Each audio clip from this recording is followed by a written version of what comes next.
morning. Today, 8th standard lesson देश मेरा माँ मेरा देश मेरा माँ मेरा देश मेरा माँ ಈ ಲೆಸನನ್ನು ಮಾಡ್ತಾ ಇದ್ದೀನಿ.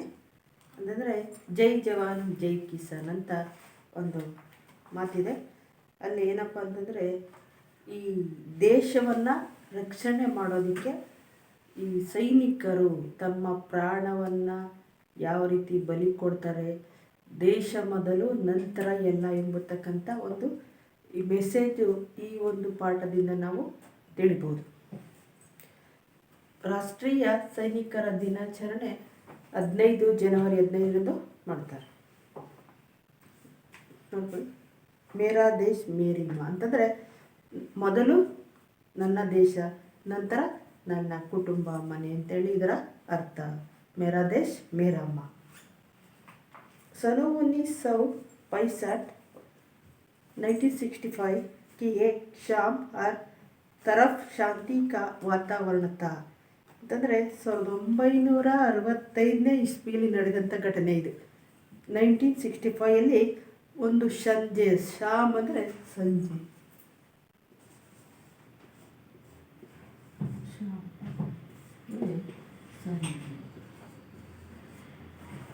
ಈ ಸಂಜೆ ಬಹಳ ಶಾಂತಿಯುತವಾದ ವಾತಾವರಣ ಇರ್ತದೆ ನಮ್ಮ ಭಾರತದ ಸೈನ್ಯದಲ್ಲಿ 1965ರಲ್ಲಿ.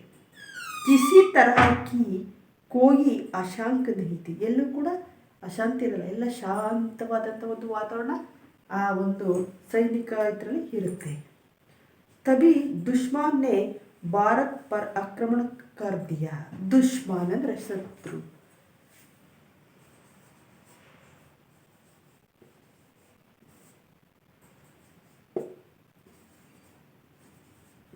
ಶತ್ರು, ದುಶ್ಮನ್ ಅಂತಂದರೆ ಶತ್ರುಗಳು. ಶತ್ರು ಏನು ಮಾಡ್ತಾರೆ, ಭಾರತದ 4 ಕಡೆ ಆಕ್ರಮಣ ಮಾಡ್ತಾರೆ. ಎಂಥ ಒಂದು ಸಂದರ್ಭ, ಯಾವುದೇ ಸಂಜೆ, ಸುತ್ತಮುತ್ತ ಒಳ್ಳೆ ವಾತಾವರಣವಿದೆ, ಯಾವುದೇ ರೀತಿಯ ಗಲಭೆ ಇಲ್ಲ, ಏನಿಲ್ಲ, ಅಂಥ ಒಂದು ಸಂದರ್ಭವನ್ನು ನೋಡಿಕೊಂಡು ಶತ್ರುಗಳು ಆಕ್ರಮಣ ಮಾಡ್ತಾರೆ.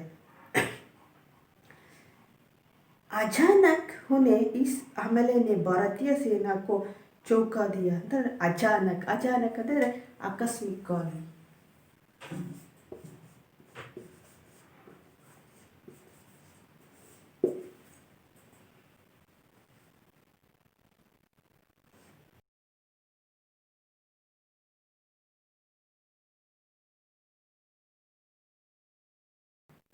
ಅಲ್ಲಿ ಆಕಸ್ಮಿಕವಾಗಿ ಒಂದು ದಾಳಿ ನಡೀತದೆ. ಆಮೇಲೆ ಅಂದರೆ ದಾಳಿ.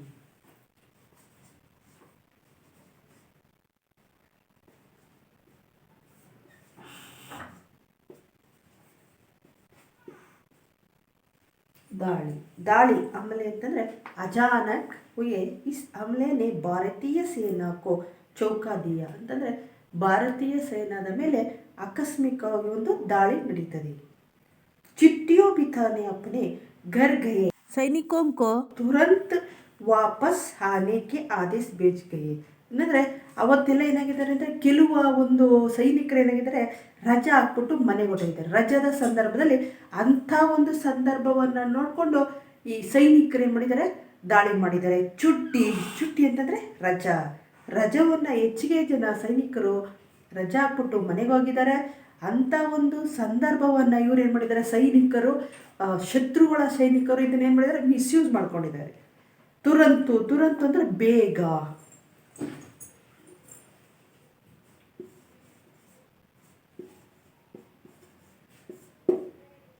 ಸೈನಿಕ ಅಂತಂದರೆ ನಿಮಗೆಲ್ಲ ಗೊತ್ತೇ ಇದೆ, ತುರಂತ್ ಅಂದರೆ ಬೇಗ. ಸೈನಿಕರು ನಿಮಗೆಲ್ಲ ಗೊತ್ತೇ, ಸೋಲ್ಜರ್ಸ್, ಸಿಪಾಯಿಗಳು. ಸೈನಿಕರು ಅಂತಂದರೆ ಸಿಪಾಯಿಗಳು, ಸೋಲ್ಜರ್ಸ್, ಈ ರೀತಿ. ವಾಪಸ್ ಆನೆಕೋ ಆದೇಶ ಬೇಜ್ ಗಯೆ. ಹಾಗೇನಾಗುತ್ತೆ, ಯಾವಾಗ ಶತ್ರುಗಳು ಆಕ್ರಮಣ ಮಾಡ್ತಾರೋ ಆಗೇನು ಮಾಡ್ತಾರೆ, ಇವರಿಗೆಲ್ಲ ಒಂದು ಮೆಸೇಜ್ ಹೋಗುತ್ತೆ, ಬೇಗ ವಾಪಸ್ ಬನ್ನಿ ಅಂತ. ಯಾರಿಗೆ, ಭಾರತೀಯ ಸೈನಿಕರು, ರಜೆಯ ಮೇಲೆ ಊರಿಗೋಗಿದ್ದಂಥ ಭಾರತೀಯ ಸೈನಿಕರಿಗೆ ಒಂದು ಮೆಸೇಜ್ ಹೋಗುತ್ತೆ, ಬೇಗ ವಾಪಸ್ಸು ಕೆಲಸಕ್ಕೆ ಬನ್ನಿ ಅಂತ ಮೆಸೇಜನ್ನು ಕಳಿಸ್ತಾರೆ. चिट्ठियों बिता रहे भारतीय सेना के ही एक मेजर को जब सूचना मिले तो जाने की तैयारी कर उन्होंने माँ के ಪೈರ್ ಚುಕರ್ ಪ್ರಣಾಮ್ ಕಿಯಾ. ಇಲ್ಲಿ ಒಬ್ಬ ನಮ್ಮ ಹೀರೋ, ಈ ಸೈನಿಕರ ಒಬ್ಬ ಮೇಜರ್ ಹೀರೋ ಇಲ್ಲಿ ಏನು ಮಾಡ್ತಾರೆ, ಇವರೇ ಮೇನ್ ಕಥಾ ನಾಯಕ. ಇಲ್ಲಿ ಇವ್ರು ಏನು ಮಾಡ್ತಾರೆ, ರಾಜ್ಯದ ಒಂದು ಇದಕ್ಕೋಸ್ಕರ ಕಾರಣದಿಂದ ಊರಿಗೆ ಹೋಗಿರ್ತಾರೆ. ಅಲ್ಲಿ ತನ್ನ ತಾಯಿ ಯಾವಾಗ ಇವರಿಗೆ ಸೂಚನೆ ಬರುತ್ತೋ ಬೇಗ ವಾಪಸ್ ಬನ್ನಿ ಅಂತ, ಆಗ ತನ್ನ ತಾಯಿಗೆ ಪ್ರಣಾಮವನ್ನು ಮಾಡ್ತಾಯಿದ್ರು. ಹೋಗೋದಕ್ಕೆ ವಾಪಸ್ಸು ಕರ್ತವ್ಯಕ್ಕೆ ಹೋಗೋದಕ್ಕೆ ತನ್ನ ತಾಯಿಗೆ ಏನು ಮಾಡ್ತಿದ್ರೆ, ಪ್ರಣಾಮ ಮಾಡ್ತಾಯಿದ್ರು. ಮಾ ಕ ಮಮ್ಮತ್ ಜಗ ಊಟ, ತನ್ನ ತಾಯಿಯ ಪ್ರೀತಿ ಅವ್ರಿಗೆ ತುಂಬ ನೋವನ್ನು ಕೊಡ್ತದೆ. ಅಂತಂದರೆ ವಾಪಸ್ ಹೋಗ್ಬೇಕಲ್ಲ, ಅಮ್ಮನ ಹತ್ರ ಇನ್ನೊಂದೆರಡು ದಿವಸ ಕಲಿಬೋದಾಗಿತ್ತು, ಈಗ ಬೇಗ ಬನ್ನಿ ಅಂತ ಒಂದು ಮೆಸೇಜ್ ಹೋಗಿದೆ. ಆಗ ತನ್ನ ತಾಯಿಯನ್ನು ಬಿಟ್ಟು ಹೋಗುವಂಥ ಸಂದರ್ಭ ಇದು. ಈ ಒಂದು ಪ್ರಸ್ತುತ ಸಂದರ್ಭದಲ್ಲಿ ಅಂಕೋಮೆ ಅನ್ಸ್ ಬರ್ಗಯೇ, ಅವರ ತಾಯಿ ಏನಾಗುತ್ತೆ, ತನ್ನ ಮಗನನ್ನು ನೋಡಿ ತಾಯಿಗೆ ಕಣ್ಣೀರು ಬರುತ್ತೆ, ತಾಯಿಯನ್ನು ನೋಡಿ ಮಗನಿಗೆ ಕಣ್ಣೀರು ಬರುತ್ತೆ. ಅಂಕು ಅಂತಂದರೆ ಕಣ್ಣು, ಅನ್ಸ್ ಅಂದರೆ ನೀರು, ಕಣ್ಣಲ್ಲಿ ನೀರು ಬರುತ್ತೆ. ಉನ್ನೊನೆ ಬೇಟೆ ಕೋ ಸೀನೆ ಸೆ ಲಗಾ ಲಿಯಾ, ತನ್ನ ಮಗನನ್ನು ಆಕೆ ತಪ್ಪಿಕೊಂಡು ಹೇಳ್ತಾಳೆ. ಮೇಜರ್ ಕ ಗಲಾಬಿ ರುದ್ಗೈ ಅಂತಂದರೆ ಅವನು ದುಃಖದಿಂದ ಮಾತಾಡ್ತಕ್ಕಂಥದ್ದು, ಅದನ್ನು ನಾವು ರುದ್ಗೈ ಅಂತ ಕರಿತೀವಿ. ಪರ್ ತುರಂತ ಹಿ ಮಾತೃಭೂಮಿ ಕಾ ಸ್ಮರಣ ಹೋಗಯ್ಯ, ಆದರೆ ಅವ್ರಿಗೆ ತನ್ನ ತಾಯಿಯ ಒಂದು ಬಿಟ್ಟು ಹೋಗೋದಕ್ಕೆ ಕಷ್ಟ ಆಗ್ತಾ ಇರುತ್ತೆ. ಆದರೆ ಅವ್ರಿಗೆ ತಕ್ಷಣ ಏನಾಗುತ್ತೆ, ನಮ್ಮ ಭಾರತದ ಒಂದು ಮಾತೃಭೂಮಿ ಅವರಿಗೆ ಸ್ಮರಣೆ ಬರುತ್ತೆ. ಮೊದಲು ದೇಶ, ನಂತರ ಮಾ, ಇದೇ ಈ ಒಂದು ಲೆಸನ್ನ ಅರ್ಥ. ಆಕೆ ಏನು ಮಾಡ್ತಾರೆ, ಅವರು ನೋವಾಗುತ್ತೆ, ಅಯ್ಯೋ ಈಗ ಬಂದಿದ್ದಲ್ಲ ರಜಕ್ಕೆ, ಮತ್ತೆ ವಾಪಸ್ ಹೋಗ್ಬೇಕಲ್ಲ ಅಂತ. ಆದರೆ ತಕ್ಷಣ ಏನು ನೆನಪು ಬರುತ್ತೆ, ಮಾತೃಭೂಮಿ ಸ್ಮರಣೆ ನೆನಪು ಬರುತ್ತೆ. युद्ध भूमि को जाते हुए पुत्र के सिर पर हाथ रख आशीर्वाद देते हुए माँ ने कहा, ತನ್ನ ತಾಯಿ ಏನು ಮಾಡ್ತಾಳೆ, ಮಗನಿಗೆ ಏನು ಮಾಡ್ತಾಳೆ, ಆಶೀರ್ವಾದವನ್ನು ಮಾಡ್ತಾಳೆ. ತನ್ನ ಮಗನ ತಲೆಯ ಮೇಲೆ ಕೈ ಇಟ್ಟು, ಸಿರ್ ಅಂದರೆ ತಲೆ, ಸಾತ್ ಅಂದರೆ ಹಾತ್ ಅಂದರೆ ಕೈ, ಹಾತ್, ತನ್ನ ಮಗನ ತಲೆಯ ಮೇಲೆ ಕೈ ಇಟ್ಟು ಆಕೆ ಆಶೀರ್ವಾದವನ್ನು ಮಾಡ್ತಾ ಇದ್ದಾಳೆ. बेटे इस समय राष्ट्र रक्षा ही प्रत्येक ಭಾರತೀಯ का सबसे बड़ा कर्तव्य. ಈ ಸಂದರ್ಭ ಹೇಗಿದೆಯಪ್ಪ ಅಂತಂದರೆ, ಪ್ರತಿಯೊಬ್ಬ ಭಾರತೀಯ ಸೈನಿಕನ ಕೆಲಸ ಏನಪ್ಪ ಅಂದರೆ, ಮೊದಲು ಭಾರತ ಮಾತೆಯನ್ನು ರಕ್ಷಣೆ ಮಾಡ್ತಕ್ಕಂಥದ್ದು. ಶತ್ರುಗಳಿಂದ ಮೊದಲು ಏನು ಮಾಡ್ತಕ್ಕಂಥದ್ದು, ಭಾರತ ಮಾತೆಯನ್ನು ರಕ್ಷಣೆ ಮಾಡ್ತಕ್ಕಂಥದ್ದು. ನಂತರ ಎಲ್ಲ ಜಾಹೋ, ಹೋಗು ಮಗನೇ, ದೃಢತಾ ಸೇ ಅಪ್ನೆ ಕರ್ತವ್ಯ ಕಾ ಪಾಲನ್ ಕರೋ, ಹೋಗು ಮಗನೇ, ದೃಢತೆಯಿಂದ, ಒಂದು ಜಾಗೃತನಾಗಿ, ಎಚ್ಚರಿಕೆಯಿಂದ, ದೃಢತೆಯಿಂದ, ಗಟ್ಟಿ ಮನಸ್ಸಿನಿಂದ ಹೋಗು. ಯಾದ್ ರಹೆ, ಆದರೆ ಒಂದು ಮಾತು ಹೇಳ್ತಾ ಇದ್ದಾಳೆ ತಾಯಿ, ಏನು ಹೇಳ್ತಾ ಇದ್ದಾಳಪ್ಪ ಅಂತಂದರೆ, ವೆರಿ ವೆರಿ ಇಂಪಾರ್ಟೆಂಟ್. ಭಾರತೀಯ ಪರಂಪರಾ ಸೀನೆ ಪರ್ ಗೋಲೆ ಖಾನೆ ಕಿ ಹೈ, ಪೀಠ ಪರ್ ನಹಿ. ಭಾರತೀಯ ಪರಂಪರಾ ಸೀನೆ ಪರ್ ಗೋಲಿ ಖಾನೆ ಕಿ ಹೈ, ಪೀಠ ಪರ್ ನಹಿ ಅಂತಂದರೆ, ಭಾರತೀಯ ಪರಂಪರೆ ಏನು ಗೊತ್ತಾ, ಎದೆಗೆ ಗುಂಡನ್ನು ಕೊಟ್ಟೋದೆ ಹೊರತು ಬೆನ್ನಿಗಲ್ಲ. ಅಂದರೆ ಇದರ ಅರ್ಥ ಏನಪ್ಪ ಅಂತಂದರೆ, ಶತ್ರುಗಳು ಗುಂಡನ್ನು ಇಟ್ಟಾಗ ಶತ್ರು ಸೈನಿಕ ಧೈರ್ಯವಾಗಿ ಏನು ಮಾಡಬೇಕು, ಎದೆಯನ್ನು ಕೊಡಬೇಕು, ಎದುರ್ಕೊಂಡು ಓಡೋಗಿ ಬೆನ್ನನ್ನು ಕೊಡೋದಲ್ಲ. ಇದು ಈ ಮಾತಿನ ಅರ್ಥ. ಅವ್ರ ತಾಯಿ ಹೇಳ್ತಿದ್ದಾರೆ, ಭಾರತೀಯ ಪರಂಪರಾ ಸೀನೆ ಪರ್ ಗೋಲಿ ಖಾನೆ ಕಿ ಹೇ, ಪರ್ ಪೀಠ ಪರ್ ನಹಿ ಅಂತ ಹೇಳ್ತಾ ಇದ್ದಾರೆ. ಯುದ್ಧ ಭೀಷಣ ರೂಪಸೆ ಪೈಲ್ತಾ ಜಾರಾತ, ಯುದ್ಧ ಏನು ಭಯಂಕರ ರೂಪ ತಾಳ್ಬಿಟ್ಟಿದೆ. ಇಚೋಗಿಲ್ ಅಂತಂದರೆ ಅದು ಒಂದು ಕಾಲುವೆ, ನಹರ್ ಕಾ ಮೋರ್ಚ್ ಭಾರತೀಯ ಸೇನೆ ಕೇಳಿಯೇ ಚುನೌತಿ ಕಾ ದೀವಾರ್ ಬನಾ ಬಡ ಅಂತ. ಅಲ್ಲೇನಾಗಿದೆ ಅಂದರೆ, ಆ ಶತ್ರುಗಳ ಸೈನ್ಯ ಮತ್ತು ನಮ್ಮ ಭಾರತ ಸೇನೆಯಲ್ಲಿ ಒಂದು ದೊಡ್ಡ ಕಾಲುವೆ ಇದೆ. ಆ ಕಾಲುವೆ ಇಚ್ಚೋಗಿಲ್ಲ ಅಂತ ಕಾಲುವೆ ಹೆಸರು. ಅದೇಗಿದೆಯಪ್ಪ ಕಾಲುವೆ ಅಂದರೆ, ಇದು ದೊಡ್ಡ ಗೋಡೆ ಥರ ಆಗೋಗಿದೆ. ಇದನ್ನು ದಾಟಿ ಅವರು ಇಲ್ಲಿ ಹೋಗಬೇಕು, ಅದೇ ದೊಡ್ಡ ಸಾಹಸ. ಇಲ್ಲಿ ದಾಟಿ ಹೋದರೆ ಅದೇ ಅವರು ಯುದ್ಧದಲ್ಲಿ ಗೆದ್ದ ಹಾಗೆ, ಅಷ್ಟೊಂದು ಭಯಂಕರವಾಗಿರುತ್ತೆ. ಅದು ಇಚ್ಚೋಗಿಲ್ಲ ಅಂತಕ್ಕಂಥ ಕಾಲುವೆ. ಭಾರತೀಯ ಸೇನೆ ಕೇಳಿ ಚುನಾಯಿತ್ ಕಿ ದೀವಾರ್ ಬನ ಕಡಾಯಿ. ದೀವಾರ್ ಅಂದರೆ ಗೋಡೆ.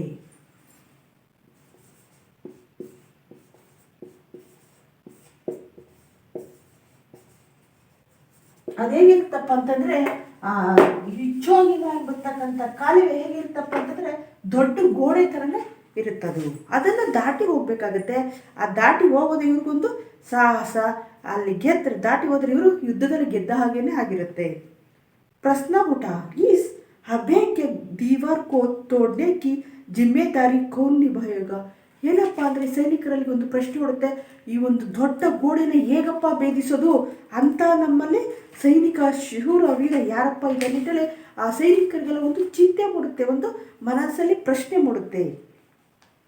ಕಾರ್ಯ ಅಸಾಧ್ಯಯಿತ, ತುಂಬ ಕಷ್ಟ ಇದೆ ಇದು, ಈ ಗೋಡೆಯನ್ನು ದಾಟ್ಕೊಂಡು ಹೋಗೋದು ತುಂಬ ಕಷ್ಟ ಇದೆ. ಸೀದೆ ಮೌತಕ್ಕೆ ಸಾತ್ ಸೂಚನಾತ ಪರ್ ವೀರ್ ಕಬಿ ಮೌತಕ್ಕೆ ಭಯಸೆ ರುಕೆ ಹೈ.